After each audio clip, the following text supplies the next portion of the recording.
Hey y'all, hey, Tanisha here. I'm so excited, guys. Not just because I'm here with you guys for another video, but because I'm going to be talking to you about my 1-year surgiversary. Yes, 365 days, guys. It has been a little bit over because I am filming this afterwards because I had a humongous celebration of me and just I don't get to do that often, and I went ahead. I just like, we're gonna do it, okay? So I got to celebrate me. But we're gonna go ahead and let Beatz play. We're gonna get into me just recapping my 1-year post-op vertical sleeve gastrectomy surgery.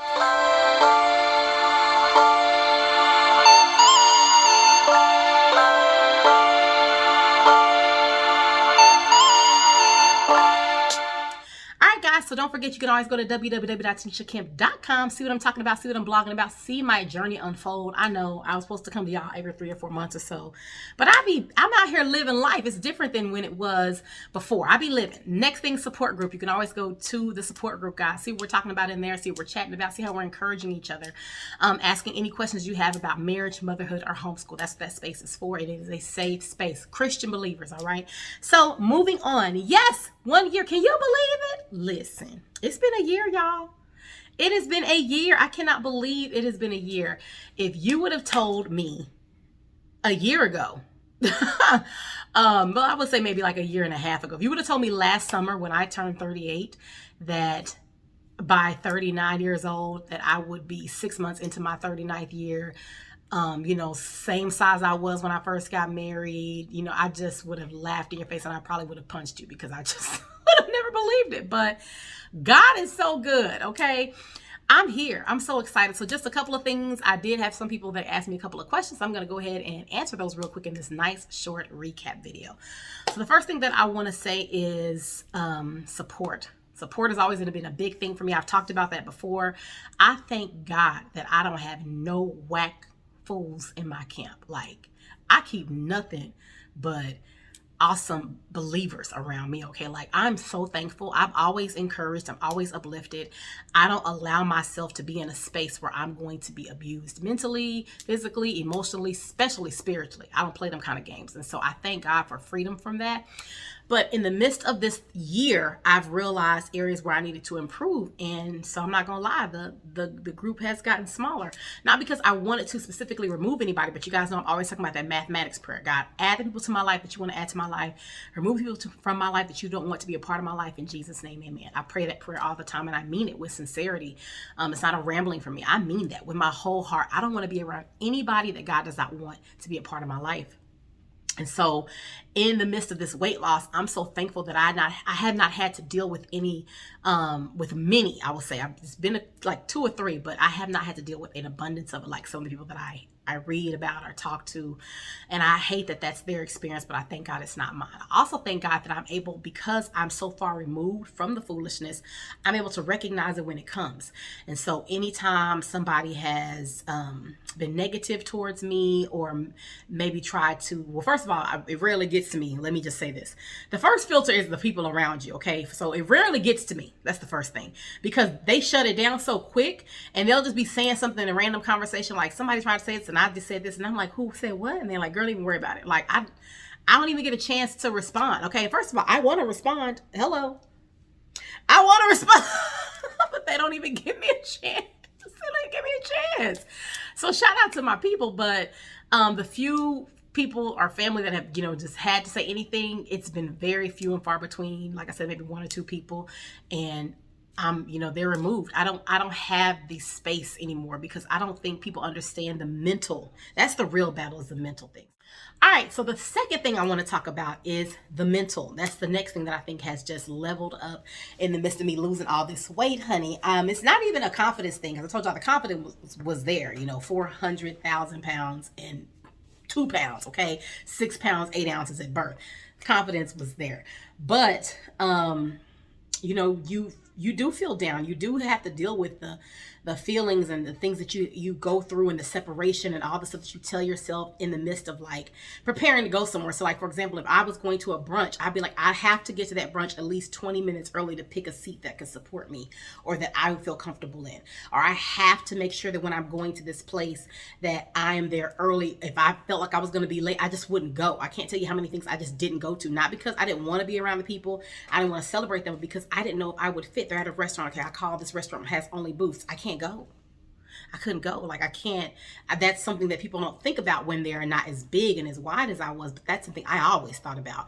But now I don't have to worry about that. So it's a mental thing. It's a mental struggle, not just with you remembering how you look or seeing old pictures and just remembering where you were. Like, even now when I look at old pictures, I don't look at old pictures like, wow, I lost a lot of weight. I look at old pictures and I see my eyes. And I remember how I felt. I remember it's not even a depression thing because that's not what it was, but I just remember wanting to be free. And you know what's so crazy? All that time, I thought I wanted to be free of the weight. Oh no. See, when you go to therapy, which is the next thing you realize, and when you talk to Jesus, now you can have both. It's not the weight that you're really trying to be free of. It's the things that you do to make your food your coping mechanism that you want to be free from. So yeah, that's going to require you to remove yourself from some people, family included. They got to go. And it doesn't mean that you don't talk to them anymore, but it's okay for you to take some time to grow and heal and then rediscover what you want to do, set your boundaries, and then go from there, because you will not be successful in anything that you do, weight loss or anything that you're trying to do to better yourself, if you're still holding on to the people that aren't supposed to be there. Again, mathematics, prayer. So I thank God for that. My mental has leveled up where I understand now. I'm like, okay, this needs to go. Okay, I need to make adjustments here, here, and here. And I'm steady stripping, and I feel so much better. Another thing that came mentally is the guilt that I would always feel for not being there for my friends. When I was dealing with all that excess weight, I was also, again, I'm a ministry wife, and then I have this, so I'm supporting you guys virtually. And then me and my husband have our business where I help him with his stuff. So, because I'm married to him and it's his business, but now I'm his secretary because I'm married to him, so there is that. And then not only does he have his business, but he also works a job. Okay. So then he has that. And then on top of that, then I have my responsibilities, stuff that I've volunteered to do or get voluntold to do, which I'm just going to gladly do, for anything for the Lord. I'm going to do it if I have the capacity to do it. But then in the midst of that, I have my friends. So then they come to me because I'm the comforter friend. I'm the mother friend. They want to come and lay on my shoulder and cry. And I was constantly making myself solely available and instantly available to anybody that needed me. And you can't do that. You can't do that, period. It doesn't matter what side you are. It's not a weight loss thing. That's just a life thing. You can't do that. So I had to really get away from the mental guilt that I felt, because if somebody be like, well, I needed you. And then I'm like, okay, well, let me figure out anything that I could do to make it happen. No, I don't do that anymore. I don't even answer my phone a lot anymore. And I know a lot of my friends are like, what? They said it too. Like, you don't answer your phone? I don't. Not for you. I don't. And that doesn't mean that I don't care about them, but I choose me. I've chosen me because that was putting so much weight. Bearing the burden of God's people is one thing, but I have to put that boundary there. So that doesn't mean I'm not going to check on you. That doesn't mean I'm not going to kiki with you when something's funny. That doesn't mean that I don't love you. But just because you call me, constantly because you're dealing with the same things we've already discussed, I'm just going to tell you to refer to that last advice. Does that make sense? That's what I'm saying. That's where my boundary is. I'm no longer going to sit there and coach you through something we've already discussed. You have to just take that last advice and just knock it back again, because you already know, that's my point. I'm not going to waste my time continuously discussing that stuff with you. And that's made me feel better, because it was a big burden and a big weight for me. I even had a couple of friends get angry with me, like angry with me. And they were like, well, you're just not the same friend you used to be. Well, why don't you be the friend to me that I've been to you? Because when it's my turn to talk, after I listen to you talk for 45 minutes about your woes, and they're like, what's going on with you? And I'm like, girl, I gotta go. See, I don't accept that no more. So it's levels. I'm adjusting my levels. I'm setting my boundaries, and that's a big thing. But it's a mental thing, because you deal with the guilt, you deal with the frustration, and then it's, just rebuilding. And that, again, I don't know if that comes with the confidence of weight loss, but then y'all know I'm also getting ready to turn 40 next year. So that could just be a 40 thing. I don't know. I keep telling my friends that a lot of stuff that I'm doing now, I don't know if I'm doing it because I'm about to be 40 next year, or if I'm doing it because I lost a lot of weight. It could be either or both. All right, so the next thing is with weight loss, the clothes, a massive amount of clothes, getting rid of clothes, purging. So not only you're purging people, not only you're purging bad thoughts and all that stuff, but you're purging your physical things. Every few months, I have to go through clothes and remove and all that stuff. So I decided when I finally got back into a 20, I wasn't buying nothing else. Not because I don't need it, because I am an 18 now and fastly leaving that and really should be wearing some 16s. I'm not doing it. I can't right now. I'm just going to wait, because every few months I can't. And as the seasons change, I have to get a whole new wardrobe because I don't have anything. I didn't keep stuff, back that size. Only stuff I kept was like 24 stuff. So anything after 24, I didn't have anymore. So just purging of the clothes, ways to get rid of your clothes, or you can sell them on Mercari, you can sell them on Poshmark, stuff like that. You can donate them. What I did is I would just post, and aside from the stuff that I sold, I would go onto my Facebook page, to my neighborhood group, and there are several women, plus size women, 400 plus pound women in my neighborhood. I mean, there's in everybody's neighborhood. And I will say, hey, I was this size. I have sizes 32, 34, 30, 28, and I have the clothes laid out, and I would just lay them out, or and take pictures or do a rolling video. Okay, if you see something you like, let me know, or you can tell me and I'll put together a bag of clothes of certain sizes for you. Or sometimes I would just bag it all up. This is the bags of 30s, this is the bags of 28s, this is the bags of 26s, this is the bags of 24s, and I would just say get them, but I would require them to pass them around. And it made me so happy to see them saying, okay, I got it at my house now. Okay, who's coming to get it next? And seeing those women go around, like the first woman, first of all, that would come pick them up would be so grateful, because we don't feel like we can be fashionable wear a certain size. Everybody doesn't, do that. I'll go on Google and be like, brunch outfit. And I'll be like, okay, I can put that together for me. You could put anything together for any size now. All this body confidence and body shame and stuff. Where was that at when I was 12? Okay, because I got all the shame. But anyways, I'm so glad now we live in a culture that does say, be proud of yourself, be proud of who you are, and accept that. So seeing those women be like, okay, I can wear something like this, or they'll pick up a dress and be like, I can't wear it. Yes, you can. Yes, you can. You want some shoes? Yes, you can. I'm going to have you together, honey. You want a purse? You want some earrings? You want a wig? I'm going to have it together, honey. You're going to look cute when you leave out of my living room, okay? So I thank God that I was able to do that, and that they were able to pass stuff around and work out. Anything that was left after that, they would just drop it back off in my house, and then I would go donate it to women's shelter. I'm really big on donating there. So purging clothes, not just that, shoes, going from a size 11 shoe, not because I needed it, but because my foot was always wide and swollen, down back to a 9.5. I had just bought some size 10 heels, and they were already too big. And I'm really mad because they're really cute snakeskin heels. And I got those to wear for my Surgiversary outfit. And I was clumping in them. People were like, you can't walk in heels. Not these big ones. They weren't big when I bought them. They fit perfectly. But then you lose 10 pounds from, that month, and then they don't fit no more. And it's crazy the way you wear your body will lose weight. And then the next thing is accepting the small changes. You would call them non-scale victories or whatever you want to call them. But like stuff like this, guys, look. See that? I can see the vein in my hand. I can see that when I bend my hand and stuff, and I move my hand and stuff, I can see my veins. And the same thing in my feet. I can see the ridges of my veins I'd never been able to see that because my hand was always swollen some way or just fat. I've never been able to see that. I have a neck. Listen, I have all these long dangly earrings that I was never able to wear because I would wear them, and then as soon as I put them on, just boom, gone. But I have a neck. I have a neck now. And then my little quadruple chin is mostly gone. I just have a little ridge now. Sometimes I even look and I don't recognize me, not because I was ugly or because like I said, it wasn't even a depression thing, but I just see freedom. I see freedom, and that's the biggest part of all of this. I'm able to shop in boutiques now. I can go in any store I want to and buy whatever I want. I'm so excited about that. I can go into any shoe store and get whatever shoe I want. I can go into little boutiques. The little outfit I have on today is a little boutique outfit. And I was like, I don't know if they have anything to fit me. The girl was like, yes, we do.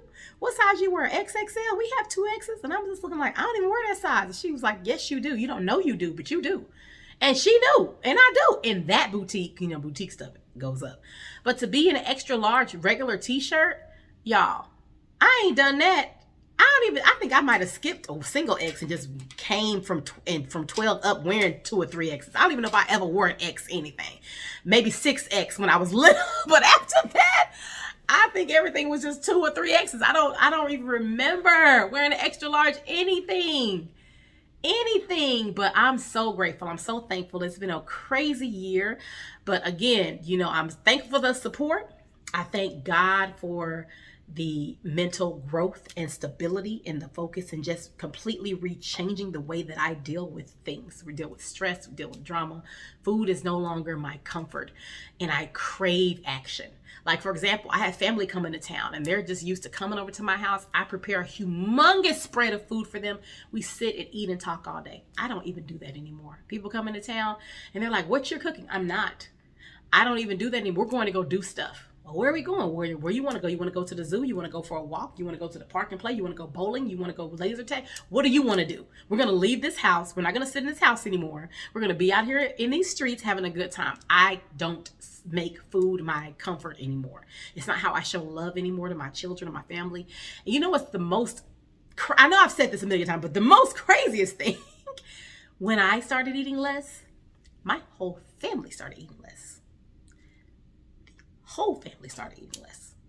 I didn't realize how much I was forcing them to overeat because I was overeating, piling food on their plates.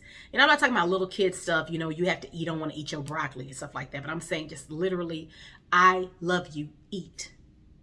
No, I love you, live. I love you, live. That's my motto now.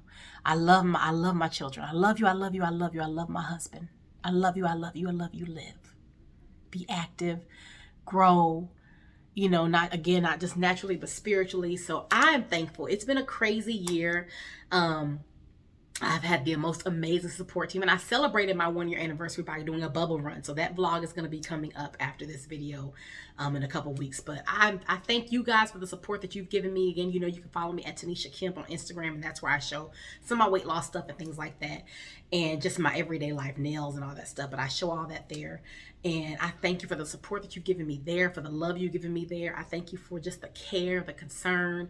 I thank you for even y'all, my virtual friends are the bomb. Like I am so blessed, and I thank God for that. But even then, like even little negative comments, I don't get that. And if they're there, people, y'all are so on it. I had made a video when I was doing the Bible study, and I was like, I'm getting so many profanity and pornography laced comments on these Bible studies, and then I just stopped seeing them, and I was like, I don't know where they are. My husband was like, "Baby, I went to go remove one and it was gone." Like when he went to go tap it, he refreshed it and it was gone. And then people were messaging me, "Hey, you had comments on this video, but I took care of it." Like, I thank God for that y'all love me enough to not even know me in real time, but to say you had my virtual back. Thank you for that. I thank you for that. And so even when I'm posting on Instagram and I'm like, "Hey, this is my update," you guys are right there giving me encouragement. When I'm like, "Oh, I'm so frustrated because I didn't make my weight loss goal," you guys are like, "Whatever, but you've done this, and this. Keep going." Thank you for that. I appreciate the love. So I love you too. So the same thing I say to my family and to myself, I say to you guys, I love you. Live. I can't say weight loss surgery is something that you need to do. If you want to know any more extra details about it, I will be doing a video about the financial part because I was self-pay. We paid all them dollars. Listen, you know how much I could have bought with them dollars? But anyways, I bought me. I got a price on me. But if you have any other questions, comments, concerns, you already know you can comment down below. Don't forget to go down to the description area or to the pinned comment below for a blog post that will show you more information about my weight loss journey, all that good stuff. I thank you guys. I thank you. It's been a great year, and I look forward to next year. And then, you know, we can get into all the other stuff. I can definitely do a part 2 of this if you want to know about loose skin. You know, I got it. It's still there. So if you want to know about that stuff, comment below, ask me, and I can do that in another weight loss follow-up video. But I'm doing great. I'm still losing, and I'm celebrating life like I've never done it before. And I thank God. God is so good. But I love you guys. I love you so much. And don't forget, in everything that you do, to live holy, to love graciously, to laugh often. And because we added it during the Bible study, leave the rest to God. Bye.